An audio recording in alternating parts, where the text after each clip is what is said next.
Welcome to the Mischief. I'm Valen, and this is Mana and Artifice. It's a new mod that's inspired by an old one. Once called Ars Magica, it has been reimagined into what is now Mana and Artifice.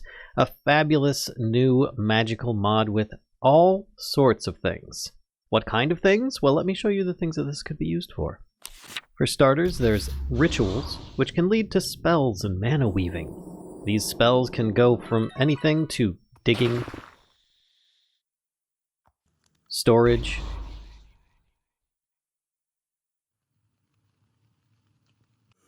danger, and plenty more. That's not all. There's also magical items. These can be from the mundane to the extremely useful. Arcane smithing can lead you to all sorts of new revelations, also granting you a new best friend. What can you do with those best friends? Well, you can use them as minions to do your tedious tasks without your needing to intervene.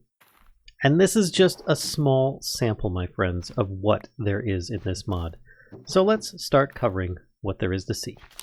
So now that you've had the tiniest glimpse of what this mod has to offer, let's actually start giving you a little bit of a tour of some of the structures you might come across in the world. Now, some of these are going to be very rare and difficult to find. Other ones will be a bit more common. And some of them actually have more specific themes according to the factions that they may also be associated with. Otherwise, they might be useful or just have really good loot or some really poor stuff. Rather, they might not even have any loot at all, but they give you the idea that this mod is definitely in the game.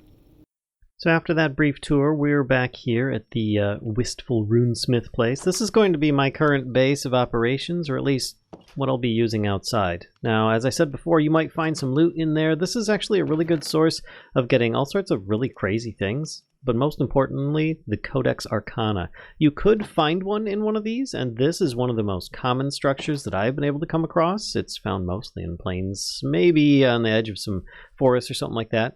But you can also obtain that codex, which is basically the entry to everything in this mod for the most part, short of like loot that you might find or some enemies you might run into.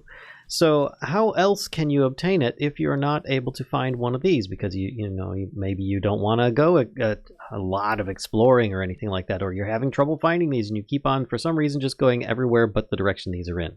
You can actually make them yourself, provided you have access to some villagers. Now there are 3 villagers, one of which is currently set up to spawn in the world naturally, and that is this one here. You may find a Runeforge in one of the buildings, which, if you have a villager nearby, will end up making a spellmonger. With that, you can then trade some items to him for a Codex Arcana. I will explain those in a moment. Currently not in the game at the time of this video, at least not naturally spawning, but you can still make them just by putting a mana weaving altar or a rune scribing table near other villagers. You might be able to also access the other 2 tradable villagers, which can get you, different mana weaving patterns or different rune scribing recipes for the appropriate rune scribing table and mana weaving altars as you may need. Now, if you want to know how these items are made specifically, it's just some kind of concrete powder, a water bucket, and some stone. It's very simple to make. And the rune scribing table, it's a later on item, but just in case you do need the recipe for some reason, purified Vintium dust, wizard chalk, and a bunch of other stuff here. And that will make you one of these tables you can put down near a villager that has not been assigned a job as of yet. So, what good is this? Well, I need this book. How do I get it? I need Vintium ingots. Well, I'll just magic some up. No, you're not that leveled up yet. You might need some kind of glyphs in order to make this, if you don't have any of these villagers naturally spawning in the world. So therefore, just some stone and some kind of colored glyph. I think they're all need to be the same color, but the recipes for those is basically any die plus a blank glyph. And the blank glyph is just a bunch of stone. That's it. It's pretty basic stuff, and you can make one of these things, and they're really useful. The rune forges can actually cook things at a much slower rate than a furnace or blast furnace, but for free. as well as food, you know, like campfire food. Anything that you can cook on a campfire, it'll cook it double the time. But it will cook it as an entire stack. You don't get them back one at a time unless you only put one at a time in there. So let's continue on with this, though.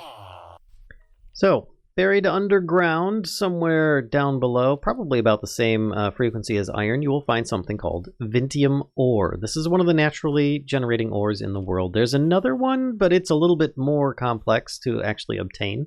For now, though, just know that this is your bread and butter for the mod. You're going to need some of this. You mine it up, and you'll end up getting some Vintium ore. What do you do with Vintium ore? Well, you take it into your furnace here, whoops, there we go, and you smelt it and you get Vintium dust. Then you can use that with an iron ingot in a crafting table to make Vintium coated iron. What do you get from that? Eventually you'll get Vintium ingots, which they are a little bit of a hassle to smelt up. I think they're actually a little bit longer to cook than normal, but at least, you know, if you make yourself one of those Runeforges, you could potentially end up doing a little bit better than that, you know. Those things are pretty darn nifty, especially if you just find one in the world, then you save yourself even having to make any with those runes. Or rather, glyphs in this case. Now, I'm obviously in creative because I'm doing a tutorial, but if you have a whole bunch of these things and you need some way of actually, like, storing them, if you've ever played Britannia, it's similar to, like, the Britannia pouch, the flower pouch. You basically make one blank glyph, a little bit of leather and some string, and you've got yourself a pouch. Then when you open this up, you can actually put all your glyphs in there of all your varying colors, because you may end up needing these later on in the mod, but I thought it was worth mentioning because, well, you're going to need as much storage as possible.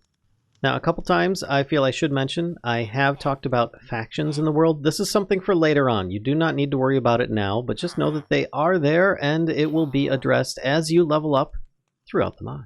Now, there are lots of other things in the world, too. We're talking about flowers. And yes, these are flowers, but no, this is not Britannia. They're not going to give you mana just, you know, by hooking them up to different devices and stuff. You're going to use these for different crafting ingredients, and you're going to find them in different areas of the world. We've got them all listed here. Ceroblossom, Tarmaroot, Wake Blooms, and Desert Nova, found in the appropriate biomes as I've listed on these signs, just so that you know what they look like and how to find them. Usually the Wake Blooms, by the way, are found on the water surface, sort of like that little salmon over there is right now. Also, in the world, as you find emerald ore, diamond ore, and coal, if you mine it, there's a chance you might get an additional item, and that is Chimmerite. Now, the catch is that you have to be a level 5 or better spellcaster. This is only going to be found once you start getting levels. Once you're level 5, when you break emerald ore, you have a chance of finding some Chimmerite. Once you're level 10 or more, you then have a chance of finding it when you're mining diamonds. Once you're level 20 or more, you then have a chance of getting Chimmerite when you're mining coal. So it will take a little bit of time, but not that much, actually. I found that I can get the first couple levels, like the first 15 levels, really easy. Then the next set's a little bit longer to get to, but it's not too bad. So let's get into this. So this Runeforge here, let me grab one and have it facing my direction. There we go. So if I were to take something like a bone and put it in here, it will therefore start cooking it. And this is specifically going to cook things in a similar manner to like furnaces and whatnot, obviously for free, but it is, like I said before, going to also cook specific things that you need. In this case, I got 4 bone ash. So sometimes there will be items that you will need to access. This is just a little heads up in case you're looking for some of these ingredients. This is where you can find them. So once you've either obtained enough Vintium ingots and traded with a spellmonger, or explored enough that you're able to find some kind of loot chest with a Codex Arcana in it, you're going to want to take it, and therefore, when you right-click, time will pass, as you can see here. Oh boy, that looks like I'm going to need to fix that. It's dangerous out there. But if you read here, it says, as you hold the book in your hands, you feel compelled to open it. You skim through a few pages, and before you know it, hours have gone by with you reading in depth. Your mind has been opened, and you feel the currents of magical energies swirling around you. You've unlocked the secrets of the arcane, and you now have this magic bar, a meter, a mana meter at the top left corner there. That is your mana, how much spellcasting energies you have about you in your untrained self. But at least you have now opened your mind to the possibilities of this mod. So the first thing you'll probably want to craft upon reaching this epiphany is going to be an Occulus. It's a very simple thing of just some iron, Vintium dust, and some glass. Don't end up like converting all of your Vintium and iron into Vintium ingots. There are so many different uses for Vintium dust, it's ridiculous. You're probably going to want to convert it as you need it. But otherwise, an Occulus. This thing is going to prove very useful. Let's put it down here. Oh boy, sounds like I've got some unwelcome visitors outside. But if you click on it, you then have all sorts of crazy stuff going on in here. This is basically going to tell you how you can progress your wizarding self into future super wizarding yourself. So if you see, we've got different tabs on the left here that kind of give you a brief overview of some different things. Your progression here. You need to complete 8 of the 10 tasks here. So this kind of gives you like a bit of a questing progress.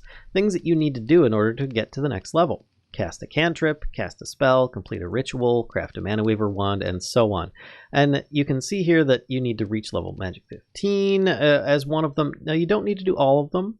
And once you complete 8 of them and you actually sleep on it, then you're pretty much going to go to the next level or the next tier. There are 5 tiers for you to complete. Now, if I go into sorcery, there are different spell options. This is just telling you your different progress on them. There is no progress currently being displayed. Just know that the ones in the gray and brighter here are currently available to you, and the ones in the dark red are not. But it does tell you the different tiers and everything like that, and the different factions that are required for some of these things to actually be useful for. Like we've got the fairy court over here, and we have the council here, and we've got the demons here, the different factions that you might have to associate yourself with later on. Rituals. These are things that can be very useful. Specifically, I've got one right now that I could think of where the ritual of Aurora will end up making it daytime. Something that's very important to me because I'm hearing skeletons outside. Mana weaving patterns. We'll get into mana weaving shortly, but just know that this is a wand that you use to kind of make shapes that will end up casting spells or completing different effects and rituals. A mana weave crafting. This is an altar that works with the mana weave wand. You basically use different things in it by like placing them in this little pool, and then you cast over it. Runescribing. That'll be covered in a future video. This is tier 2 stuff, not for today. Same thing with runesmithing, but this will allow you to just make some really cool stuff. And of course there's enchanting and whatnot. Not to say that those things are any less important, but we're not going to be covering them today, so I'm not going to get into it any further. So, your Codex Arcana is going to basically tell you a lot of things. It has a lot of useful stuff on how it works. It is not your standard book. And therefore, you can read up on all sorts of stuff in here. I recommend you do, in fact. There's a lot to learn. In fact, even if you want to just experiment with stuff in a creative world, there's even a commands chapter that tells you what you can do so that you can mess around with it and try out all sorts of different things. You've got your basics, which is you click on the chapter, it will tell you all about it, like the villagers and whatnot, using the codex and how the pages work. If you've got a little page here, you can go to the next page, and this takes you all the way back. You can even change the functionality of how this works. You can always show the HUD. You can just have it so that only show the HUD when holding something that uses mana, which is what I'm going to do so that I have that available. You can hit change this so that it changes what escape does or the different items. It's pretty darn useful how you can change this and customize it to your wants and needs. It also tells you a lot of things that I've already discussed. But we're going to be going into rituals and showing you how you can actually start to perform your first simple ritual and make it so that it's not nighttime anymore. The ritual of Aurora. If you click on this, it will tell you this ritual will turn night into day. It can only be performed at night. Click on here, and it's got some mysterious things here. Just know that this is a useful map that we'll be using. This allows you to pin this information on the left side of your screen. You can then X out of this. At any time, if you go to any one of these chapters and it has one of these things, like I click here and it's like, what in the world is this? You don't worry about it. If you need to get this to go away, just click here a couple times and it goes away. You know, or you can go back into the same exact chapter that we were just in, Rituals, Aurora, and then you can click up here to put it up there or take it down. Any of these pins will take them away. But for now, I'm going to keep it up the top just for reference so that we have this to go by.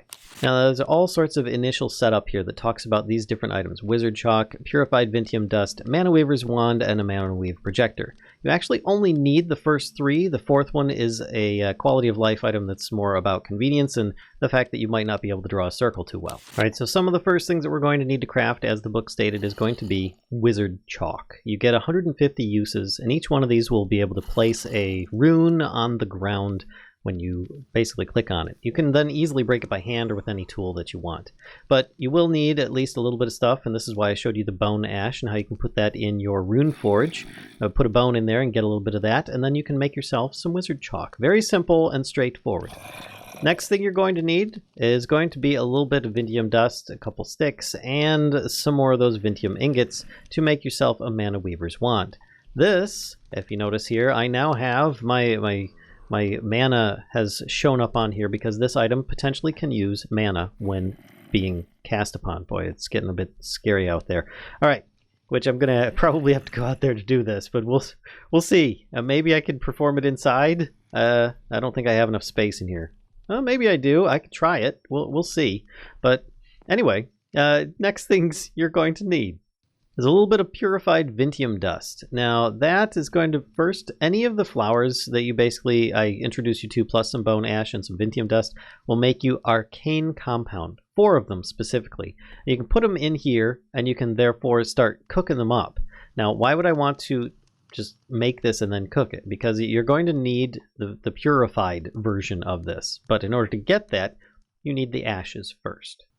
Alright, now that I got that, I have 8 Arcane Ash, and I can use this to make Purified Vintium Dust with some more Vintium Dust to add some Wake Blooms. See the Vintium Dust coming into play on just about everything at this point? Or any flower as well, just not Wake Blooms, you know. I will say in my travels, the Ceru Blossom tends to be the most popular and common, so if you find the others, you might just want to save them unless you're living in that area and you have access to a lot of them. Alright, so now that I have these ingredients, my Wizard Chalk, my Purified Vintium Dust, my Mana Weaver's Wand, and according to the image over here, I need some kind of wool, if you recall. Now, I'm in creative, so I'm not going to be attacked, and yes, the villagers were all slaughtered. I anticipated that as much. But, yeah, it's just going to happen. So let's actually fix this, shall we, by putting down a few items here. Now, if you look here, this looks much smaller than what I have over here, but if you look, it actually says 3 by 3. It's difficult to read, but you could always open it back up in the book by clicking on here and seeing the actual spell. Let's go to Rituals, Ritual of Aurora. Clicking here, it says Ritual of Aurora 3 by 3, and you need some kind of wool. Even if you hover over it, it has a little tooltip that tells you what it is. This is going to be useful because this is the basics of this, and this is how things are pretty much going to function. So then I just need to have this in a 3 by 3 area, and therefore the chalk covering, kind of like the plus sign. A little bit of wool on either side.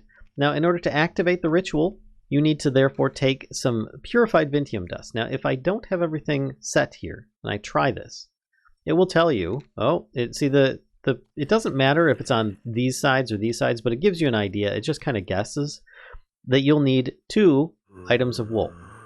Therefore, I can put 1 down here. If I click it again, it will say, all right, that one's complete, but you need a second one. Excuse me.